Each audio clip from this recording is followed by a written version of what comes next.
Welcome to the Autosportradio.com 2020 show. I'm your host, Don K., and we are still, believe it or not, at the Grand King Race Shops. They're kind enough to let us in. And if you look over my shoulder, you can barely see, I'll move a bit, is a car that's for sale. If you're looking for a vintage car to run in the SVRA or at vintage events, this car is available. It's race ready. It's ready to go. Today's show is presented by the Honda and Honda HPD, the Indianapolis Motor Speedway, the NTT IndyCar Series, SVRA, and McGilvery's Pub and Eatery in Speedway. A couple things to mention. If you're looking for a Christmas present for a race fan, you say, gee whiz, what can we do? Well, I got an idea. Go to the 500shop.com and you will find anything that you're looking for concerning racing and IndyCar in particular. They got it all. So check out the website, the 500shop.com, and look for whatever you're looking for. I guarantee he's got it. And it's owned by Michael Spangle, and he's got everything. So if you're looking for something for a present, by all means, check it out. Are you thrilled to see a dentist like all of us are? Well, of course you are. Best place to go, best rated dental practice in the state is the Indy Dental Group. Dr. Jack Miller, Indy 500 veteran, and his wife, Dr. Liz Lewis, are phenomenal practice. You'll actually look forward to going there. Make an appointment. Give them a call. Number 317-846-6125. You have trouble with your computer? I have a daily problem with mine usually. We've got what is called the A+ Affordable Computer Doctor. Steve Freeze is the doctor and can help you out. And if it's bad enough and you need some help, you can make a house call. Give him a call, tell him what your problem is, and he'll solve it. Number 317-328-0766. And there's some goodies that are available for Christmas presents. Right here I have a backpack. You can see a checkerboard with the Grand King Shop logo. I have a fanny pack. It's available also, and they have an ornament for your tree, Grand King logo. If you're interested in any of this stuff, you got to get a hold of Stephanie, and you can go to grantkingshops@gmail.com to get the information. So if you're looking for something for somebody for Christmas, she's got it. grantkingshops@gmail.com. The car behind me I'm talking about is a 78 Lightning Drake Offie, chassis number LHL4. It's one of 8 cars designed by Roman, I'm not sure how to spell his name, and constructed by Don Edmonds Research in Anaheim, California. It was entered by Lindsey Hopkins. It was Larry Rice's 1978 Rookie of the Year car, and also he drove it again in 1979. It is available if you're interested.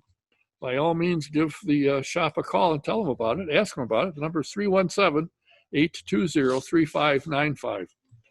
Have you ever wondered what it would be like to drive your favorite car on your favorite racetrack? For instance, the Dirt Midgets at the Chili Bowl. To a Formula One car at Nürburgring, Indy Sim can put you in the driver's seat of their Sim Experience full motion race simulator. Take your choice of over 160 cars and tracks in the iRacing, the same simulation professional drivers use to race their real-world rivals. Learn more about tracks and stay sharp between races. Just visit indysim.com today and book a free demonstration drive.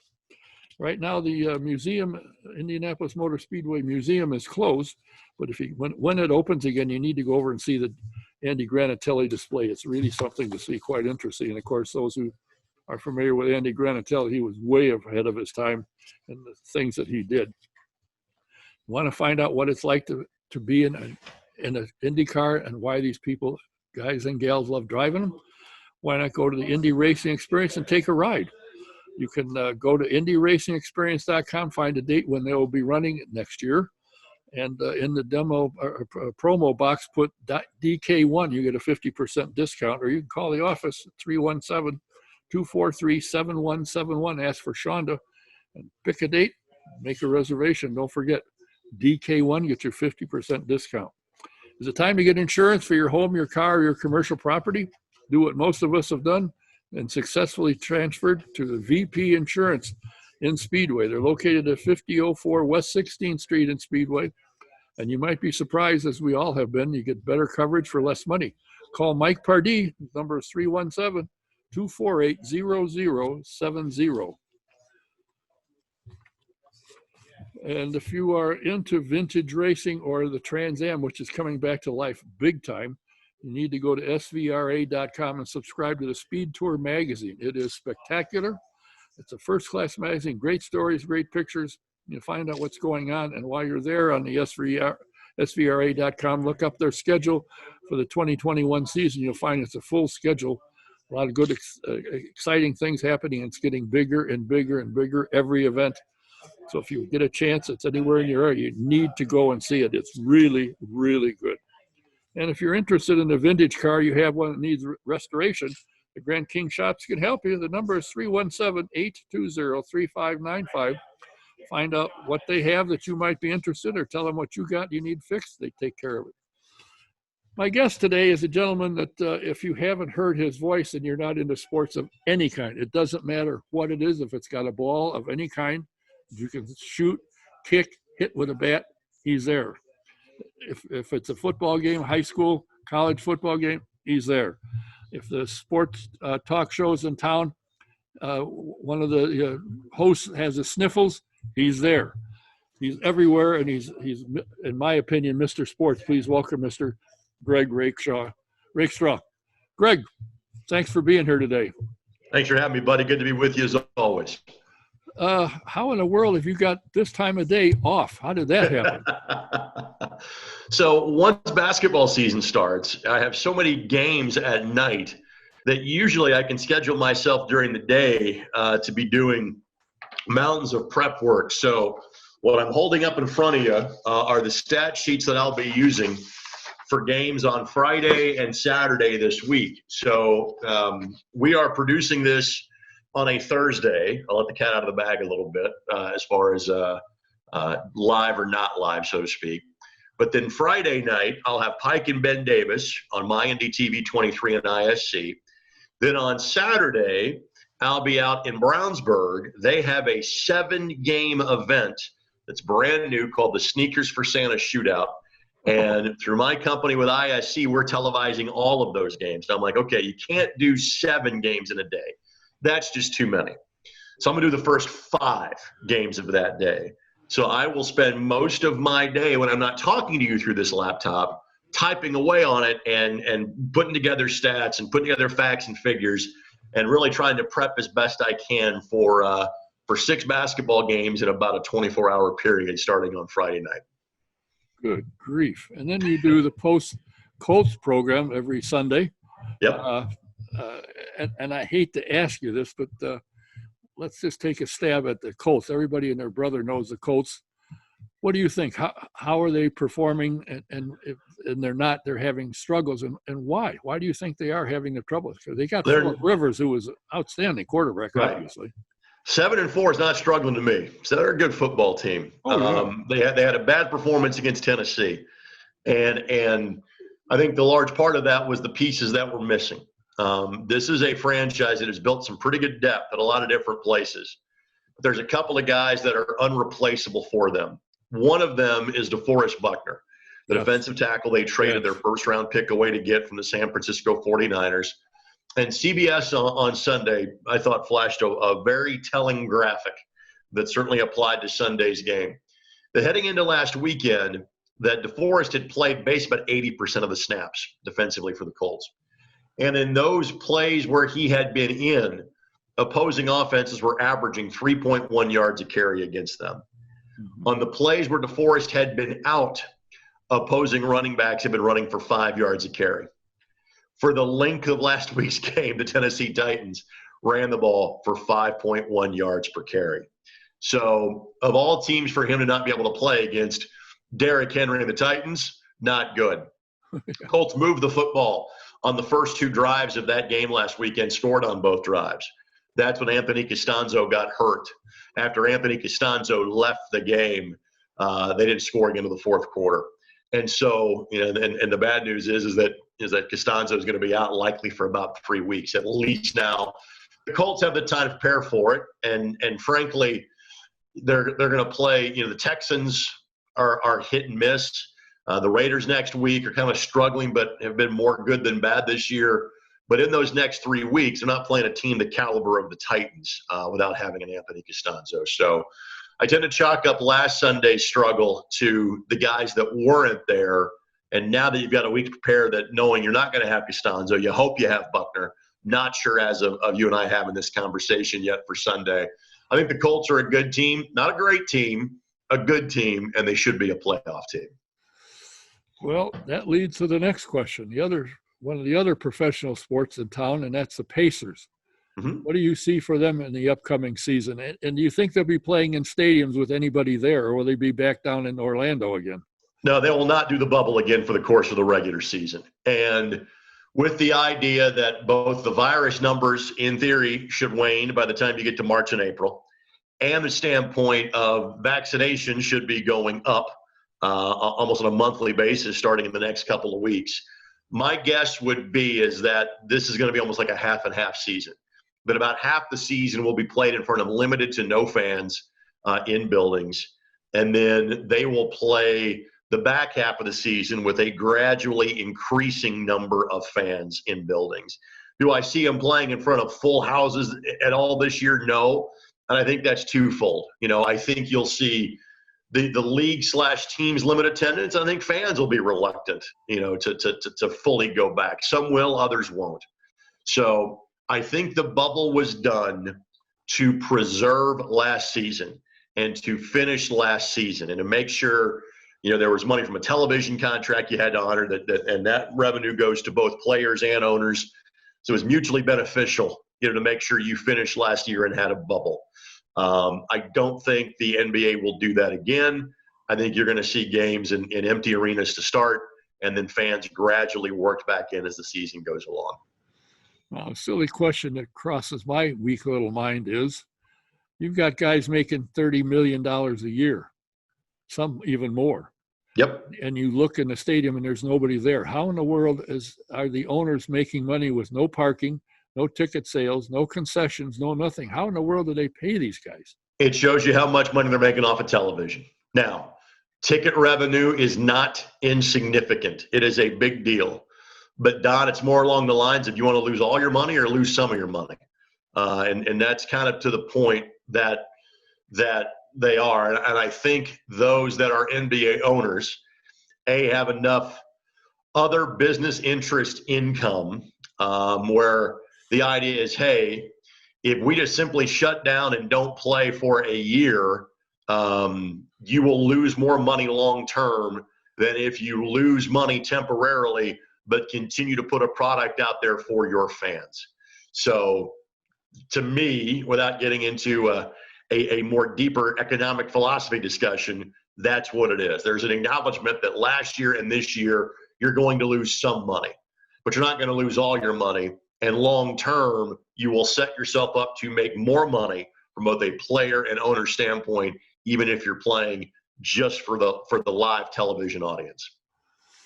Well, and that brings the next professional sport in town, which you are also involved in, and that is, of course, the Indy 11 soccer team.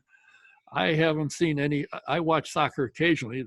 My only problem with watching it is they don't explain what goes on. When the guy's offside, okay, what does that mean? Why and how and all that kind of thing. But I watch to see who's there, and generally for most, and that's worldwide, there's nobody there. They got screens over the seats promoting, advertising, but there's no fans and stands. How in the world do they survive? Same thing at the major level from a television standpoint. And it is much easier for the key leagues in Europe, for the leagues in England and Spain and Italy and France, because again, the television money is so great. And those leagues, and the NBA gets it too. The NFL to a lesser extent, because there's just less demand for American football outside of this country. But, there's television money going to England from 150 different countries. And so you can continue to play, and knowing that your game day revenue is generally smaller in soccer than you can say compared to football, or that a soccer crowd is oftentimes the size of a baseball crowd. There are a handful of venues and especially in Germany, but in Europe, that are, say, 40,000 or more. But most times the attendance at a soccer match is 10 to 15 to 20 to 25K, which kind of sounds like a weeknight Major League Baseball game or a good NBA game. And normally you have 20 to 25 home dates in the course of a given calendar.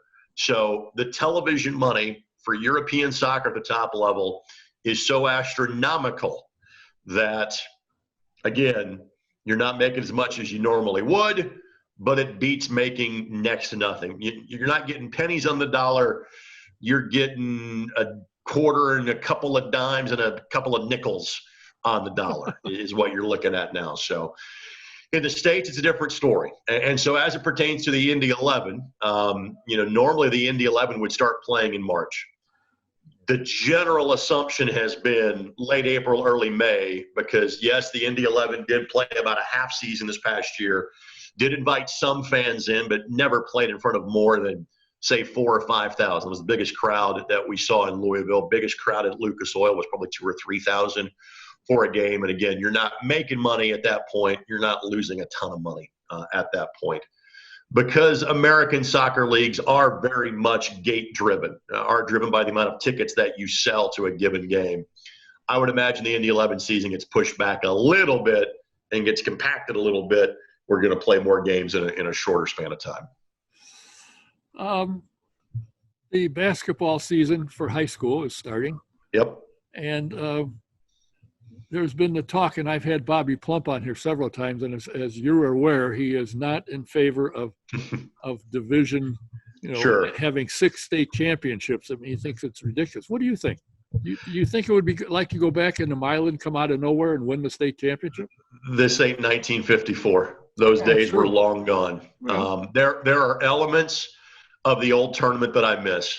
And it's not the sectional round, because the sectional round, and it's not as big of a difference here in Indianapolis because the larger schools were playing the larger schools already for the most part. And I love what it has done for places like Park Tudor or Beech Grove or Speedway, where it has given them a chance to be successful, or they knew there was no hope for them. Their season was going to be done first week of March, and Speedway's been a few years on a state championship in 2002. Park Tudor's won multiple championships. Beech Grove has now won a handful of sectionals, to use that example.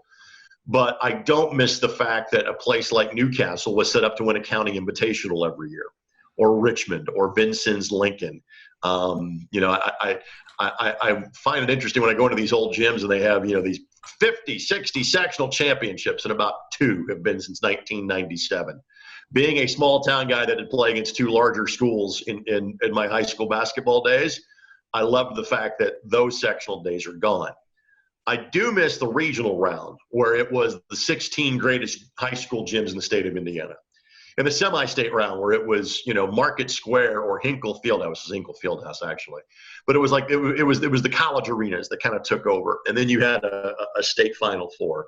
But the reason why, and it's now done almost been a quarter of a century, since we've been having, this, from a high school basketball standpoint, is that those days were largely over with. A big deal was made the last year of single class basketball. I think Delta made the run to the Final Four. Delta's a school of 800 kids. Yeah. It's not Milan with 160 or whatever it was. Those days went by the wayside largely in the 50s. And because Milan won it, I think it kept the tournament one class, for the next 4 decades. We don't live in those times anymore, Don. And so I tend to go, hey, it is what it is. And I'm happy with the tournament the way it is now. You got to be kind of excited, although you graduated from the University of Indianapolis, but IU basketball, our football, is really picked up tremendously. They've been competitive. They lost a couple of games they probably shouldn't have, but they were in there fighting all the way. What a change! I know, and I know Tom Allen very well. Known Tom Allen since his days at Ben Davis High School. Tom is the real deal. If people wonder, kind of his persona, on camera, that's him in real life. He is living what he believes each and every day. And so I'm a huge fan of Tom, and I'm happy for the folks in Bloomington. And when you do what you and I do for a living, you always have your preferences on teams or who you grew up rooting for. But when you cover sports and teams and people, you end up rooting for a good story. You want your teams to be successful because generally, as a sports writer, sports media member, whatever, you tend to make more money when your teams are good. People want to follow your content and see what's going on. But you also root for really good people. There's a lot of good people in Bloomington. And obviously, Indiana football haven't made a Rose Bowl since '67, haven't won a bowl game since '91. Until this year, hadn't beat Michigan in 33 years. It's still been 33 years since the last time they beat Ohio State for their lone loss. But having Indiana in the college football playoff conversation in terms of they're in the rankings every week, it's never happened before. In the BCS era or the college football playoff era, and that too now goes about 25 years that we've had that system. So I'm so happy for Tom, but a lot of people behind the scenes and the Hoosier football fans in general, I'm happy they get something to celebrate in a bad time. It's always of interest to me that the competition between Purdue and IU. And there are people that if you mention IU and they hear you and they're Purdue fans, they'll come in and discuss it with you. But it seems to me, and I just watch both because I'm interested in both, seeing how they do. It seems to me IU's got a little bit of a jump on Purdue as far as fan following, but I could be wrong. You would know better than They do. And the IU fan base is far more vocal. Obviously football has had the leg up, not just in terms of, success in the last 25 years, but in terms of size of crowds. Obviously not this year, but in years gone by. But no, the IU fan base has always been the far vocal fan base. And really that's primarily basketball, and clearly right now it's in football too. And I personally miss the days when Bob Knight was there coaching at IU because, I heard since I got here, I heard a lot of kids say, they want to transfer because of Bob Knight. I'm thinking, for Pete's sake, I wasn't living here, and I knew if you didn't pay attention, right, it was tough, and I knew that. So these kids get there and say, "Oh, I can't take the pressure," whatever it is.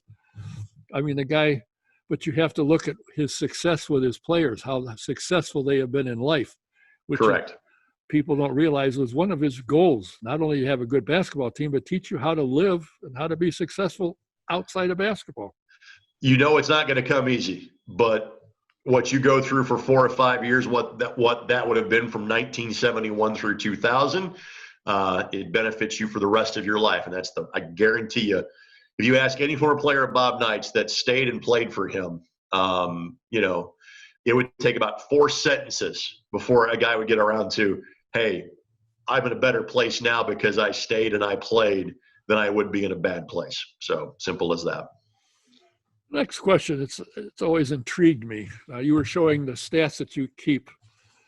If you get a call and say, Coach Dakich can't make it for the next couple of days, can you sit in? How do you fill in the stuff that he does and have, the information that he passes on, and you're just got a 24-hour notice you're going to take over for him for a day? How do you do that? There's usually,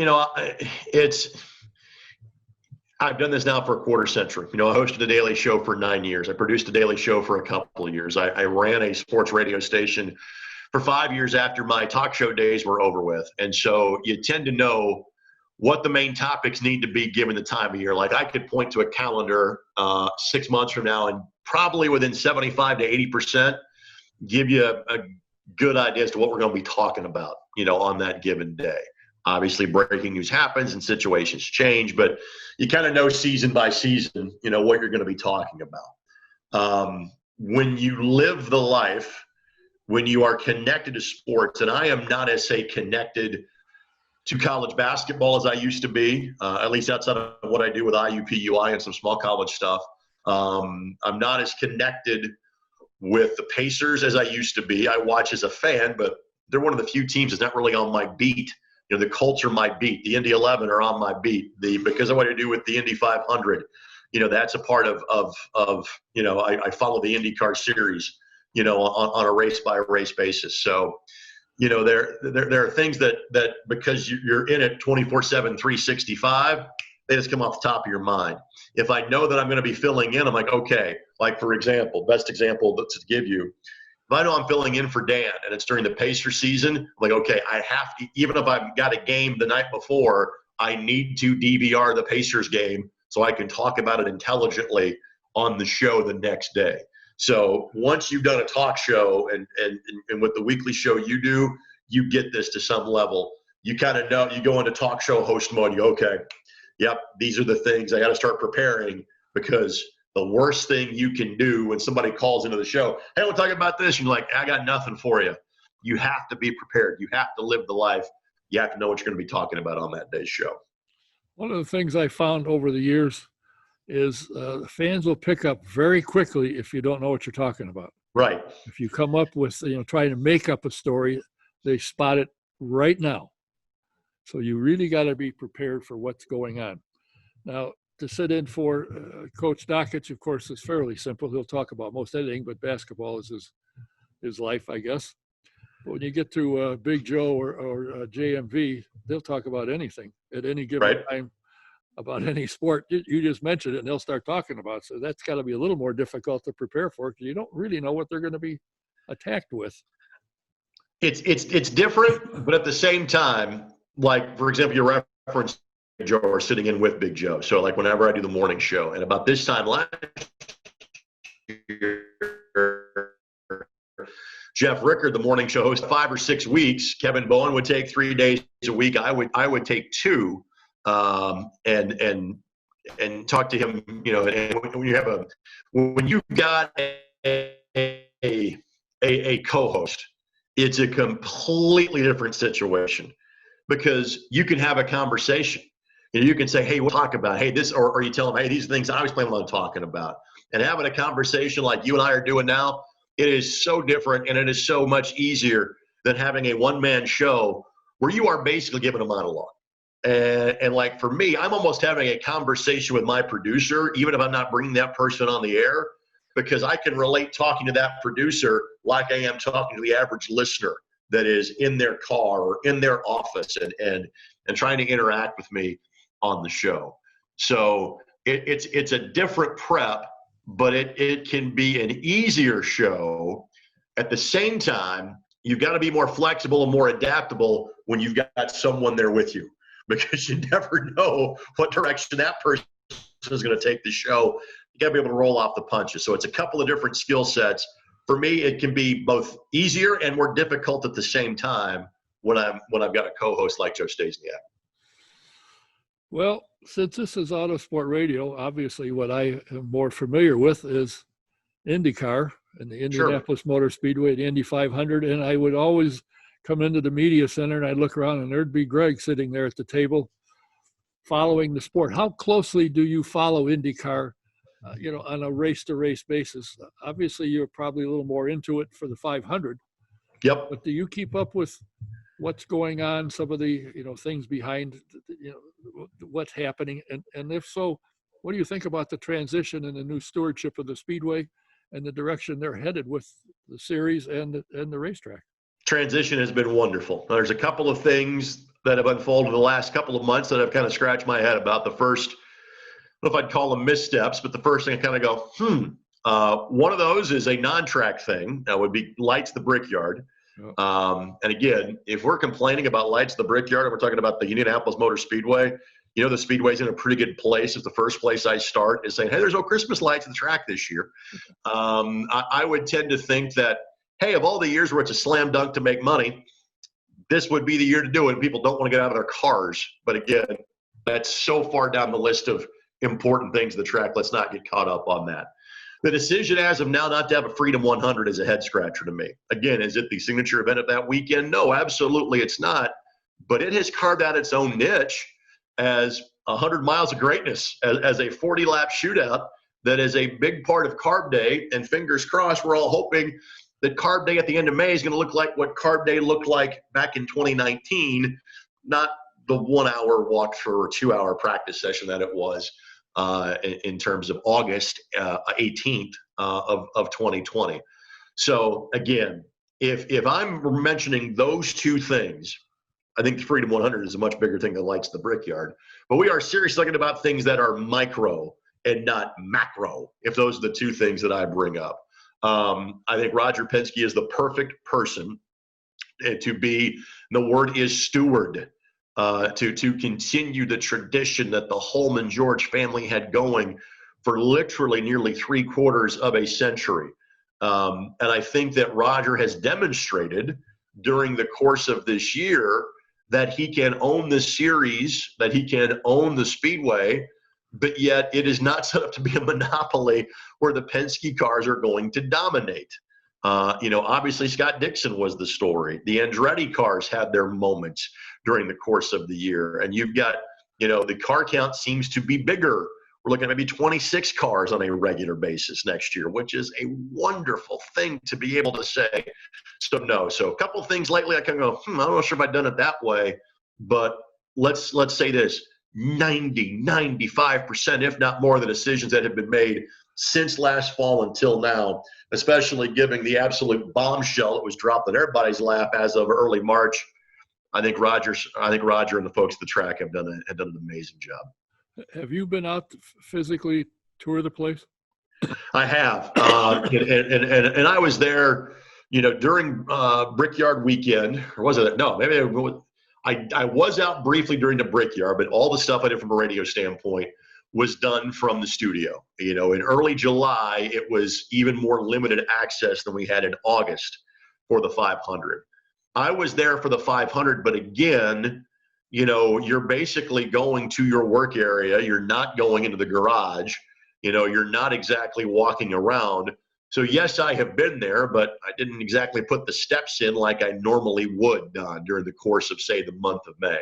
So I've seen things and they look great. I look forward to being back in May when I can actually do what I normally do in a month of May and get much more of a look. Well, I got the privilege. I asked if I could get a tour and put an email out about it, which I did. And of all the people, the tour guide was Mark Miles. And what we saw, what they showed me, they have done. I mean, Roger's gone so far as to the dumpsters that are near the concession stands used to sit there. A green dumpster, they got a fence around it. Everything is hidden.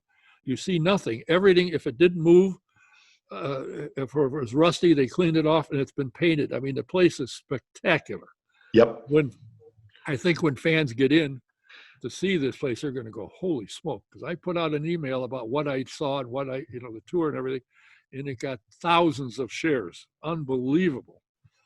And I think, and everybody has told me that, that I've talked to that's been in meetings with Roger, that he doesn't look at it as a catastrophe. It's an opportunity. Sure. He's not negative. I mean, he might go home and cry, but in front of his employees, he doesn't, and he's still charging on fixing things. And because he's got in his mind the success of the Indianapolis 500 is also, it's got to be a fan experience that they enjoy in addition to the race. So I think it's great what he's doing, and hopefully they'll be able to open the doors. I haven't booked a flight for St. Pete yet because I'm not sure that that's going to happen.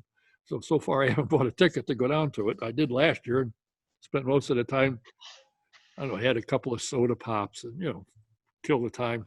Sure. With some friends. But, it's interesting to me. I don't ever have mentioned to anybody, hey, did you hear Greg Rakestraw? Oh, yeah. You are known throughout the state because you're on the radio or television almost every day. Mm-hmm. Somehow you're married and have 2 kids. I haven't figured out how you had enough time to do that. Because is your wife a sports fan? She is to some degree, but it's funny when I'm here, when I'm home, there's occasionally sports on television, but usually I'm losing the remote control fight in our living room to cartoons for the kids. Or I'm losing the phone to my daughter when she's not doing schoolwork. In fact, as you and I are doing this interview, she's upstairs in virtual classes since they went back. My daughter goes to IPS, School 84 here in Broad Ripple. She's in the 4th grade, and they're back to online classes as of last week. So if you may have seen me do this at some point in time, it was me handing a phone because she had 20 minutes of downtime before she went back upstairs to class. So my son is in kindergarten, and when I am here, I am dad. And so The trade-off that I have is that, if I'm going to be somewhere nights or weekends, it's because somebody is paying me to be at a game. Now, again, I have a wonderful life. I get paid to go to ball games. I get paid to go to races for a living. Those events people pay to go to, I get paid to be there. But the trade-off for the sanity and to not be an absentee dad is that I go golfing occasionally, maybe once a month. I wish I could play tennis more than I used to. I don't have a chance to play that much anymore. But I'm not out drinking beers with the boys, or as you put it so kindly, soda pops in St. Petersburg. If I'm going to be away from my family, somebody's paying me to be away from my family, and that's how I handle it. Well, I've known you for a number of years now, and basketball wasn't the first thing that would pop into my mind that you might have done. You're big enough. I assume you played football as well.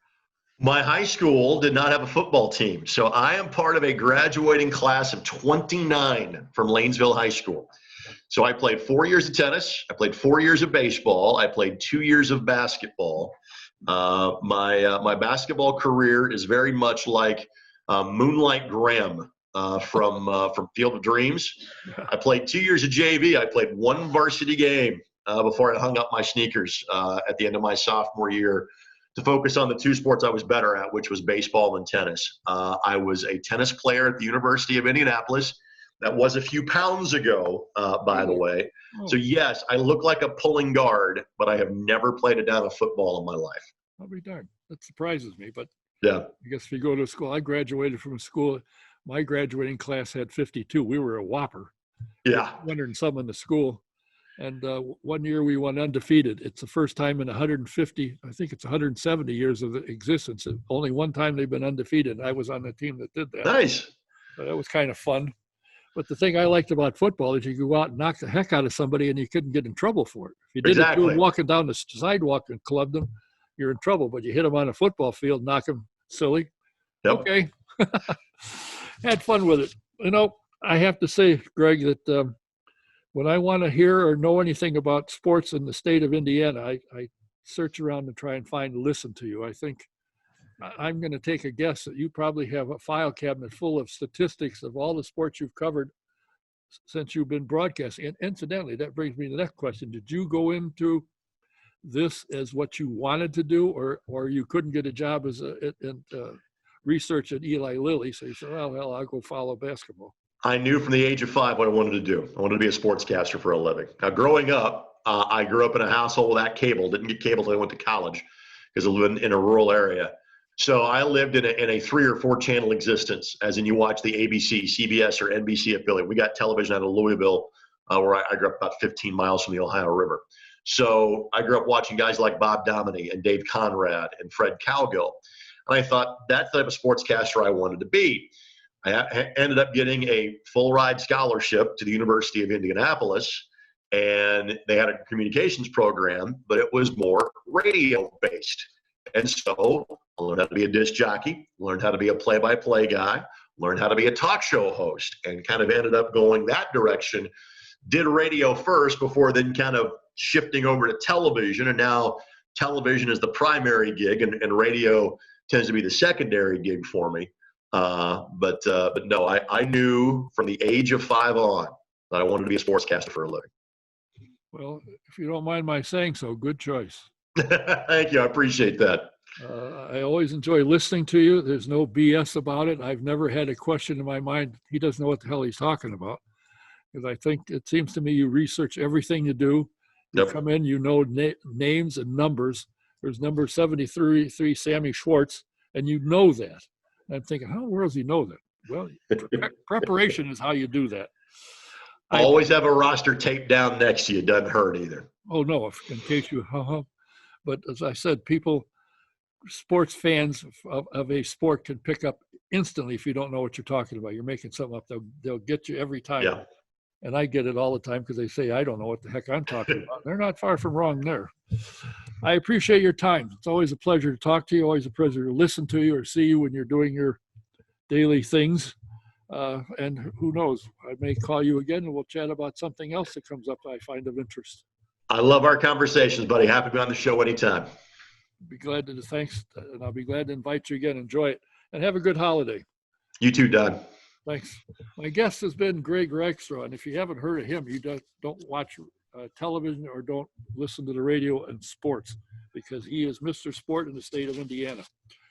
We will be back again. We have a couple of things lined up in the forthcoming days, and I've already got some guests lined up for the new year. So it'll be fun to do. And I'm not sure when we're cutting off this year, which we normally do for Christmas time and New Year's. But since we're doing it here in the Grand King shops, we can, whenever we're able to get in, we can get in and do some stuff. So look for us. We'll be back again. Thanks again to Greg Rakestraw. And I tell you, if you get a chance to hear him or see him, do it. You'll learn something from whatever he's doing. You'll come away and say, oh, I didn't know that. Until next time, Don K saying thanks for watching. Thanks for being with us. Until then, see ya.